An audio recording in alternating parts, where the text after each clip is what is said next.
so glad you are all here.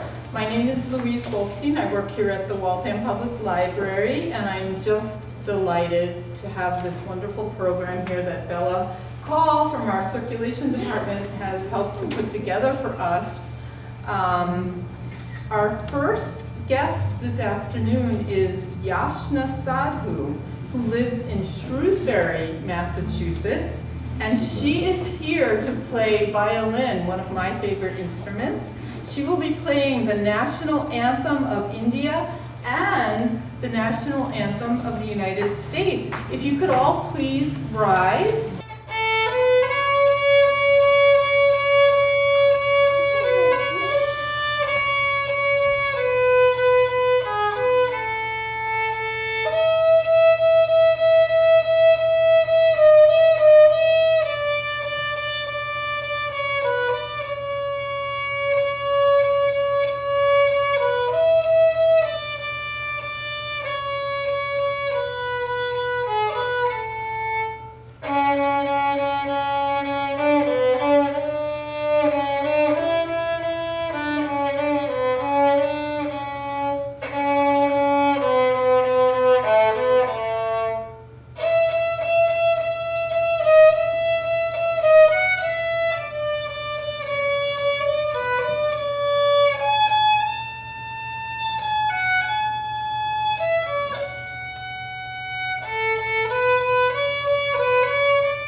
I've actually seen her once before at this wonderful yoga program where she presented these fantastic dancers and told really great stories. Her name is, and please correct me if I mispronounce it, Ranjani Saigal.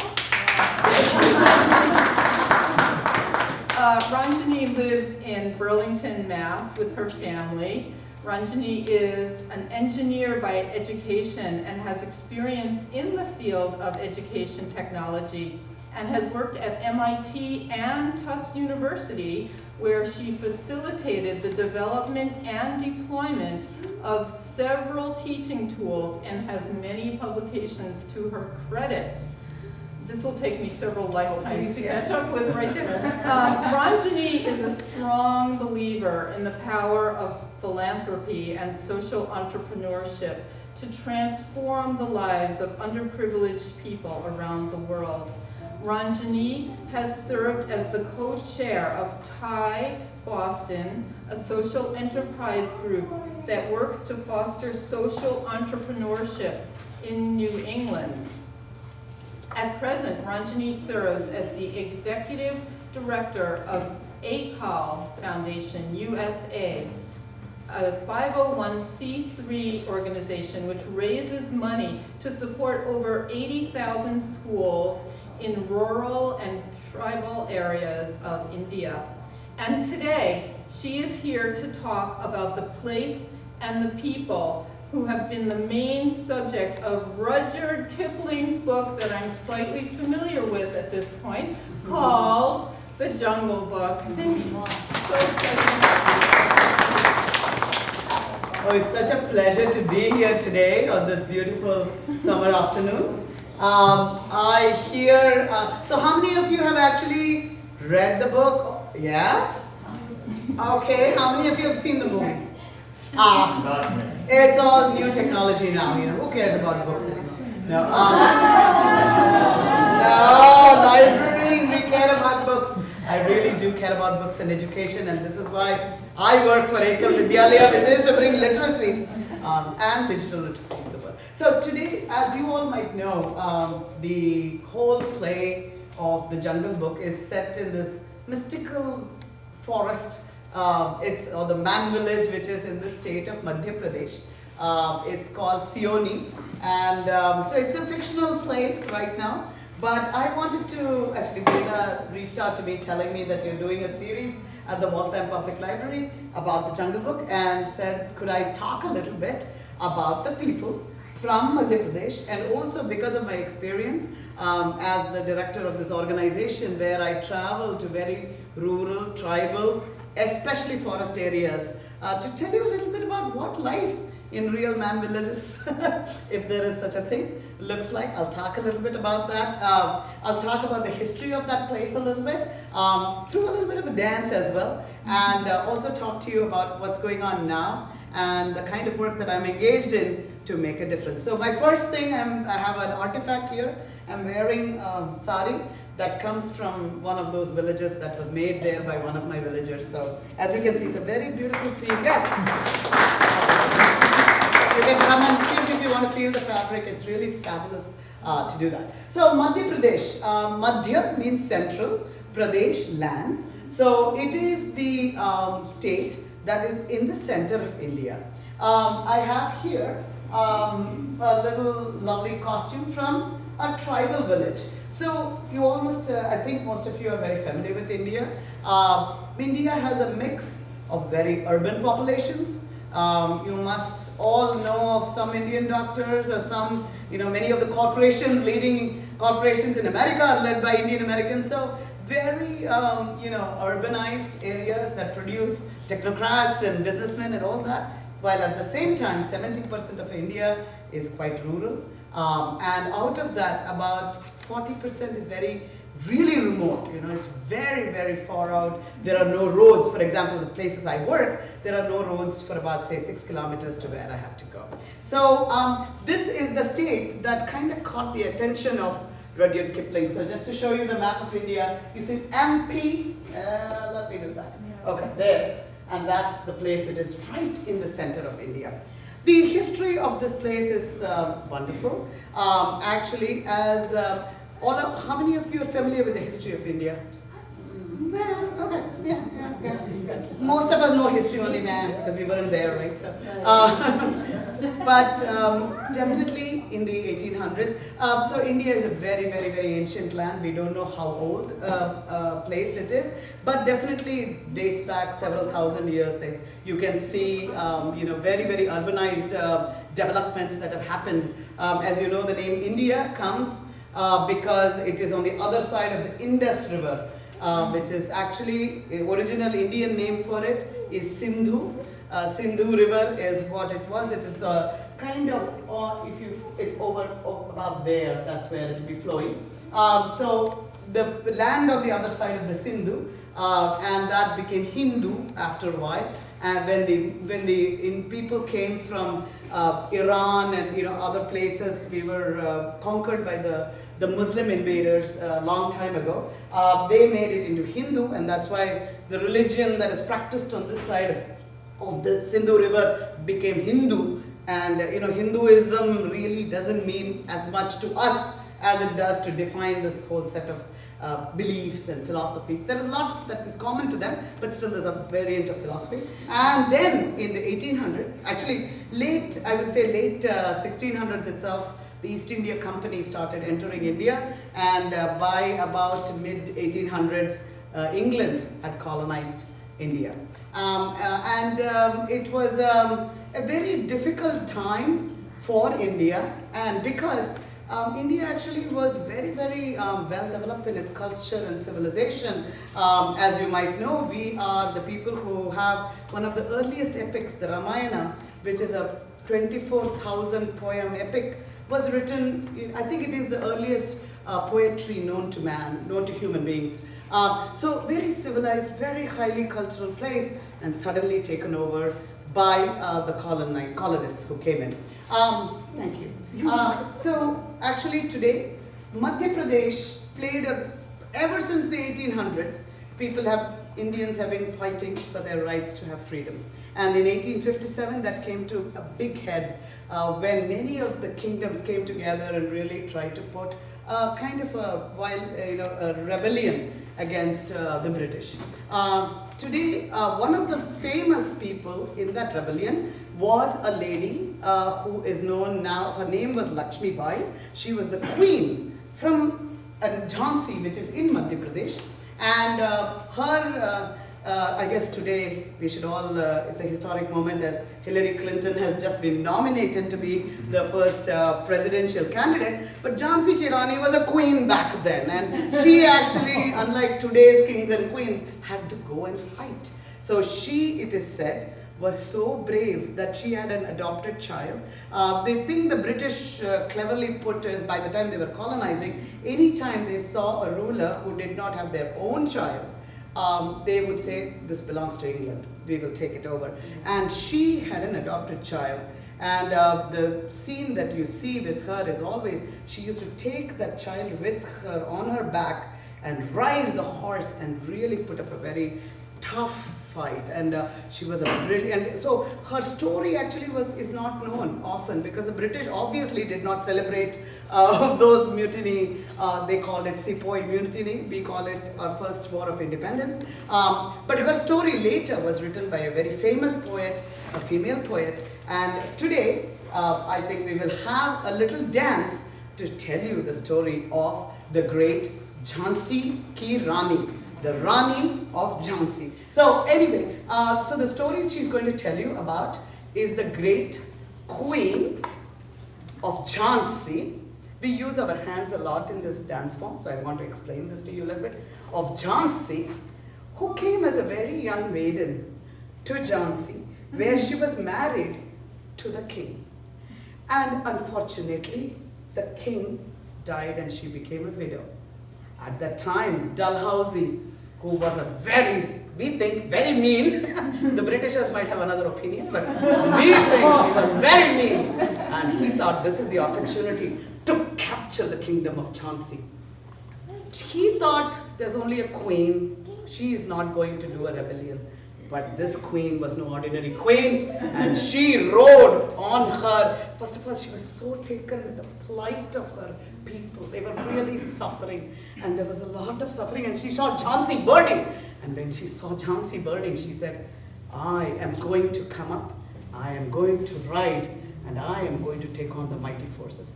She unfortunately died, and there is no monument to her.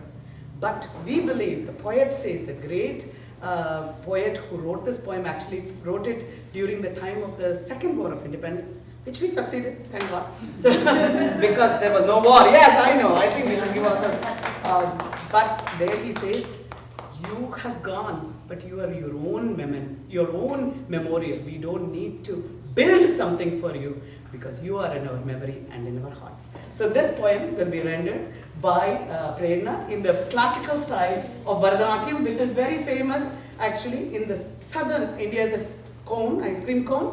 It's said that it was developed, we don't know where, but maybe in the north, but today it's very practiced in the south of India.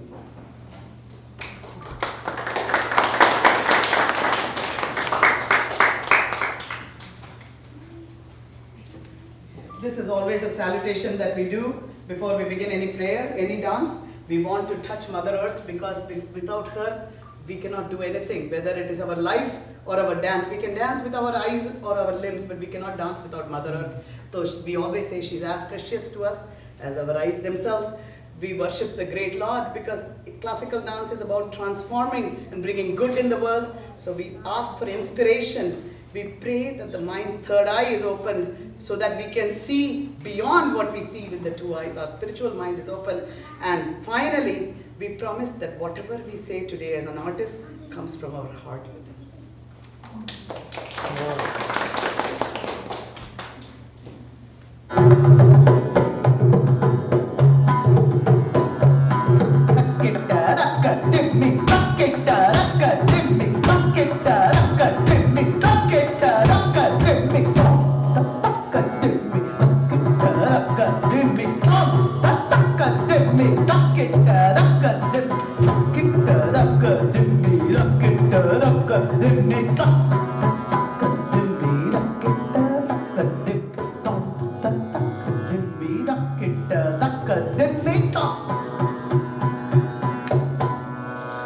सिंहासन हिल उठे, राजवंशों ने भ्रिकुटी ठानी थी। बूढ़े भारत में आई फिर से नई जवानी थी। गुमी हुई आजादी की कीमत सब पहचानी थी। दूर फिरंगी को करने की सब में मन में ठानी थी। चमक उठी सन 57 में वो तलवार पुरानी थी। बुंदेलखंड बोलो के हमने सुनी कहानी थी। खूब लड़ी मर्दानी वो तो झांसी वाली रानी थी। खूब लड़ी मर्दानी वो तो झांसी वाली रानी थी।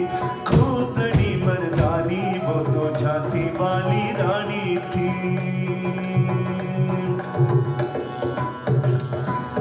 लक्ष्मी थी या दुर्गा थी वह स्वयं वीरता की अवतार। देख मराठे पुलकित हो उसकी तलवारों के बाद। नकली युद्ध व्यूह की रचना और खेलना खूब शिकार। सैन्य घेरना दुर्ग तोड़ना ये थे उसके प्रिय खिलवा। महाराष्ट्र कुल देवी उसकी भी आराध्य भवानी थी।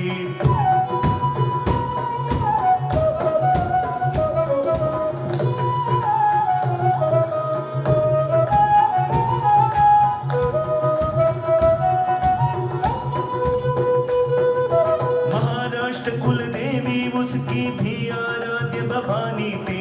बुंदेलखंड बोलो के हमने सुनी कहानी थी। खूब लड़ी मर्दानी वो तो झांसी वाली रानी थी। खूब लड़ी मर्दानी वो तो झांसी वाली रानी थी। खूब लड़ी मर्दानी हो तो झांसी वाली रानी थी।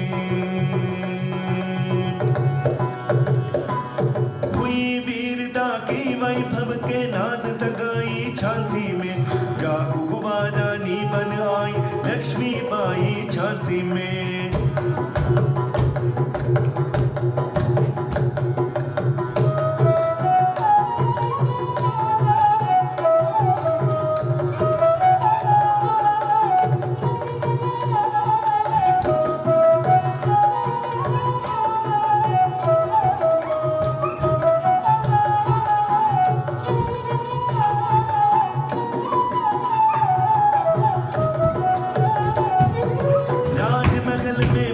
बधाई खुशियाँ छाई झांसी में। स्वागत बुंदेलों की बड़ौदा बलसी वो आई झांसी में। स्वागत बुंदेलों की बड़ौदा बलसी वो आई झांसी में। चित्रा ने अर्जुन को पाया शिव से मिली भवानी थी। बुंदेलखंड बोलो के हमने सुनी कहानी थी।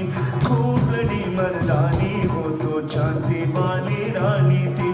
खूब लड़ी मर्दानी हो तो झांसी वाली रानी थी। खूब लड़ी मर्दानी हो तो झांसी वाली रानी थी। बुझा दीप झांसी का तब डर हौसी मन में हर्षाया, राज हड़प करने का उसने ये अच्छा अवसर पाया।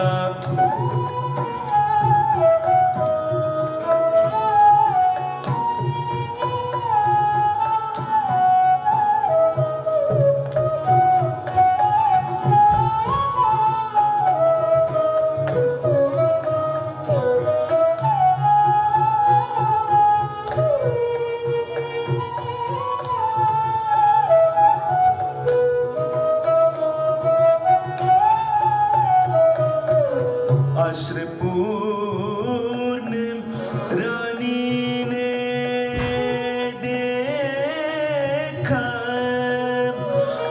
झांसी हुई वीरानी थी। बहन छबीली रे ने झंडे खा कर दिया प्रकांड आवा, हुआ यज्ञ प्रारंभ उन्हें तो सोई ज्योत जगाने, हुआ यज्ञ प्रारंभ उन्हें तो सोई ज्योत जगानी थी।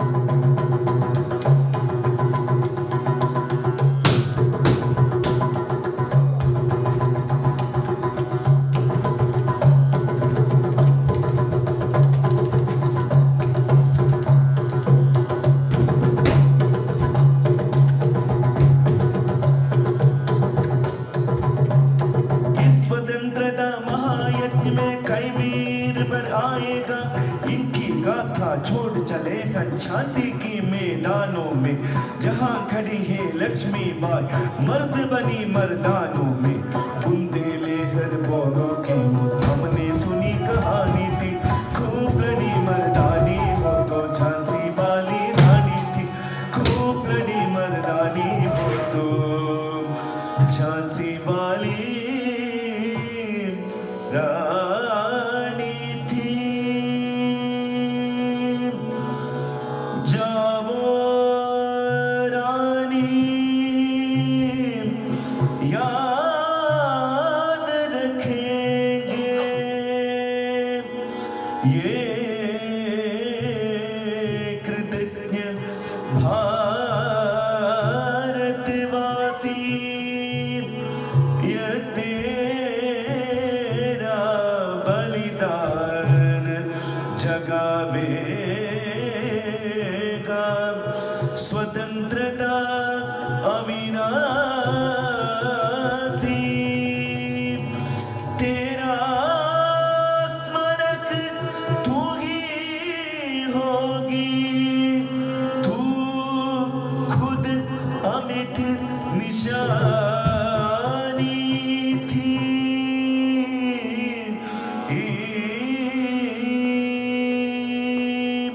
बुंदेले घर बोलो के हमने सुनी कहानी थी, बुंदेले घर बोलो के हमने सुनी कहानी थी, खूब लड़ी मर्दानी वो तो झांसी वाली रानी थी, खूब लड़ी मर्दानी वो तो झांसी वाली रानी, खूब लड़ी मर्दानी वो तो झांसी वाली रानी, झांसी वाली रानी थी, झांसी वाली रानी थी, झांसी वाली रानी थी, झांसी वाली रानी थी, झांसी वाली रानी थी।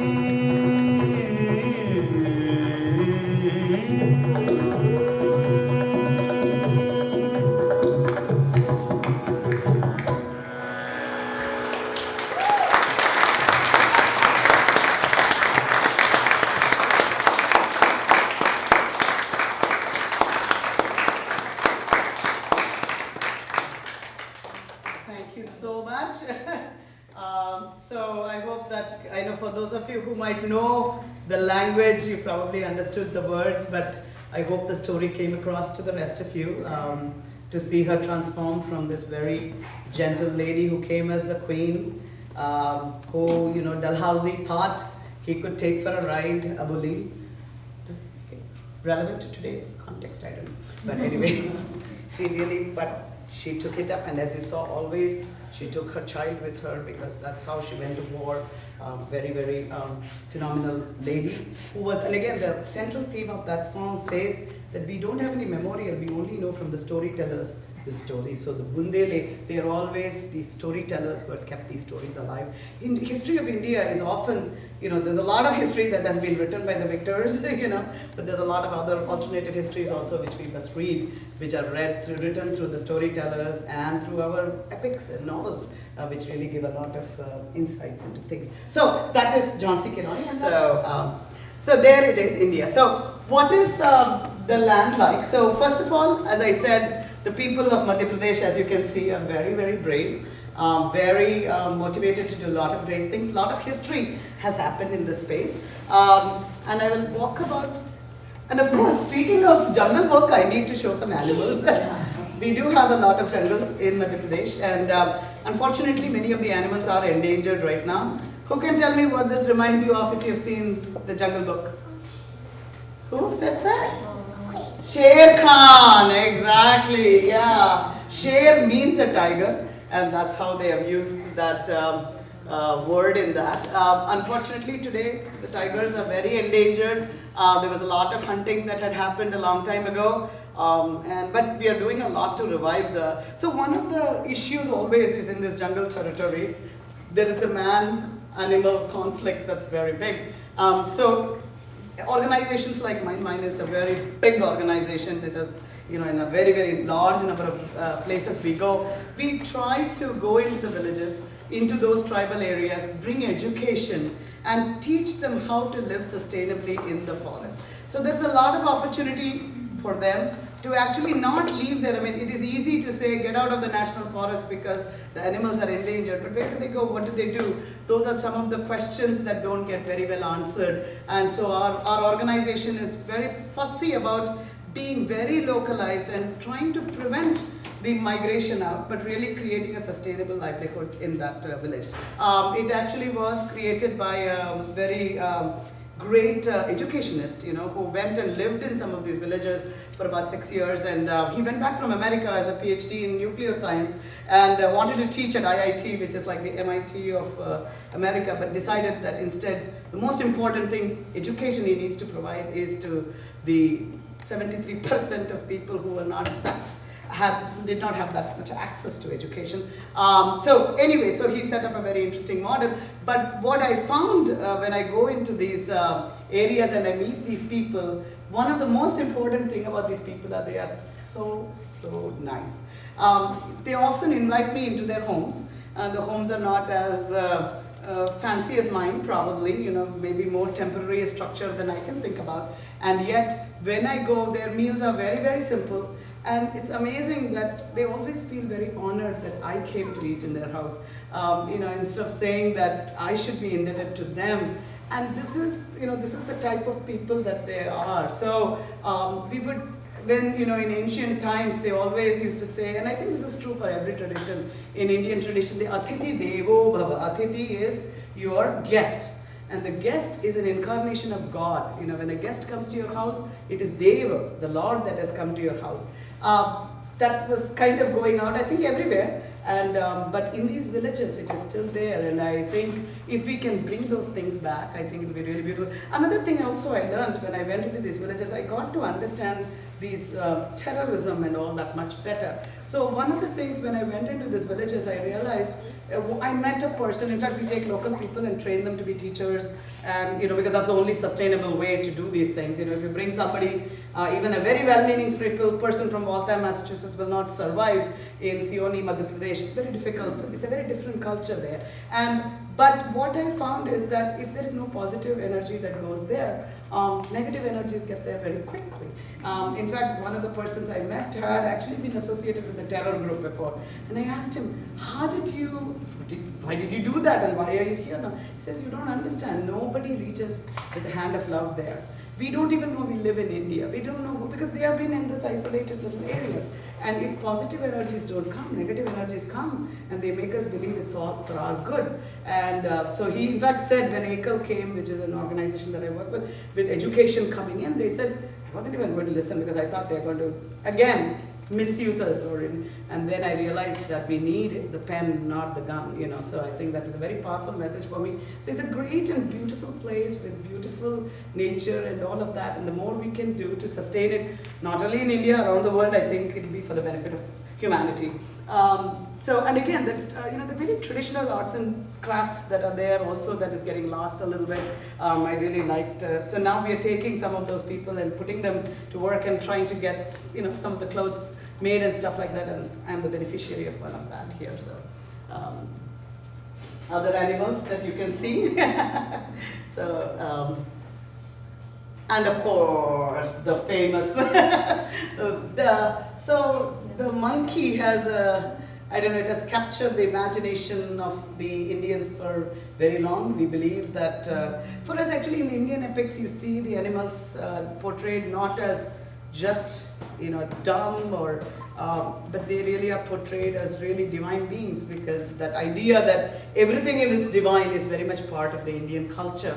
And as you know, there's a very famous deity that we worship named Hanuman, who is actually visualized as a monkey god. So of course people often again think about India as we say we have millions of gods. Actually the idea is that there's one God, but God appears in any form that you choose. We don't believe God appears just in one form. So sometimes monkeys, sometimes man, sometimes woman. Thus you have to be kind to everybody. You don't know which form of God has appeared in front of you. That is a very big Indian thought. That's where non-violence comes from and peace comes from. We worship the trees, we worship our nature, so it's very much part of who we are. And this is of course our most famous animal. The elephant actually was a very integral part of the success of the Indian army in the ancient times, because it was once you had a trained elephant army, it was really hard to compete with horses, and one elephant was good enough to crush quite a bit. So it was considered one of the greatest wealth for the Indian army. And of course, we also believe, knowing the elephants, I come from Kerala. Kerala is land of elephants, and for us it is also considered as the god of wisdom and knowledge. And in fact, we never begin anything before we worship Ganesha, who is actually, his face is seen in the form of an elephant. So again, a very, very important animal in ours. And of course the bear. So what did bear show up in Jungle Book as? Balu, yeah. So yeah, actually Balu means a bear in Indian language, and that's where they've used that. And so, these are the wonderful animals that are in our jungle. So if ever you want to come to India, to Madhya Pradesh and see these things, you're very welcome to do so. There are many great things that came in anything, right? There's always good and bad that emerges. Colonization, of course, there was a lot of difficulties that happened, but we also got the English language, which later on became a standard language everywhere else, and that opened the world to us as well. We also became part of the international culture. I'm here perhaps because I know English, so but we do have a very large number of languages in India. Growing up in India, you never are a unilingual person. You're always multilingual. Everybody learns at least 5 languages. This is very normal to, at least for me, definitely, because I lived in Bombay, where my next door neighbor spoke Kannada, I spoke Tamil, I migrated from Kerala, so it was like I can very easily speak multiple languages, but a couple of languages, 2 to 3 languages, almost everybody speaks. It's very common. And again, the other thing about India is, I think it's very similar to America in this. It's a very diverse population, different faiths. We have many holy spots for people of all religions. We had several religions that were born in the Indian subcontinent. The Hindu, different ideas of Hindu thought was born there. Buddhism, Jainism, Sikhism, and so many other interesting concepts have been born there. And I really feel pleased that when I go out and when we think about India, people think about peace and people think about meditation and yoga, and of course we met at the yoga day. And I think this is all good, I think that's a good thing. And I think this is a big shift from, also people think about engineers and doctors and, so I must say that traditionally education has been very, very important, considered very important. In fact, in the Hindu pantheon of gods, there's an education portfolio, there's a defense portfolio, there's a finance portfolio, and they're all held by women. So goddess Saraswati, who is shown with a veena in her hand, is the goddess of knowledge.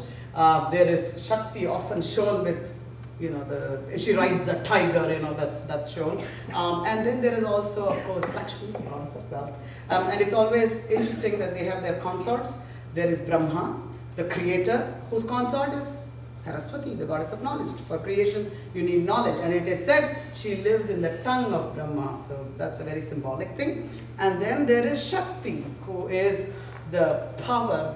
We say Shiva is the inanimate that is empowered by Shakti, the power, the life force. And she is supposed to be integrated into the body. So Shiva and Shakti are half man, half woman integrated together. Finally, Lakshmi, wealth. She is the consort of Vishnu, who is seen on a snake, who is supposed to maintain everything. And she sits at the feet. So wealth is always at the feet of maintenance, knowledge is at the head, and strength is all over. So this is the kind of ideas that we have. So it is another very interesting idea about Indian, I think, spirituality is that we do have the husband, wife, child, family, ideal family depicted as well. Parashakti is considered the goddess. Her husband, she rides a tiger. She's very busy. She has to take care of the entire universe. And you should worship her for many reasons. And Lord Shiva, my favorite god, the god of dance, another very busy person doing his own things. And they have two kids. Lord Ganesha, who rides a rat, doing his own things. We worship him first. And Lord Kartikeya, who rides a peacock. And it's an interesting thing to think about that because she rides a tiger and Lord Shiva rides a bull, but the tiger will not eat the bull. So we always say this is a perfect family because the animals that they own can eat each other up, just like our interests, but they live in harmony and peace. So that is there. So I'll just finally end this presentation with a little bit about the organization that I represent. And as I said again, this is the place that we talked about where we really want to transform these villages using sustainable development in this way. And so this is actually, if you go in there, when you go to these villages, you will see there are no schools in these villages. Children have to travel long distance just to get. Another thing is most of these children work. They have to be, milking their cows or doing whatever else that they need to do, which is, so which means if you have a 9 to 2 school, they cannot come. And of course, because it's very tribal area to send your little girl this age for about 5-6 kilometers through the woods is not an easy thing to do. And this is the kind of challenges that our founders came up with, and this is the interesting model that he came up with, Dr. Copley, where he said, let's run an afternoon school. You finished your work, come to school. We'll do it only for about 3 hours a day. And really, they don't have homes as such necessarily. So let's run these schools under a tree. It doesn't matter.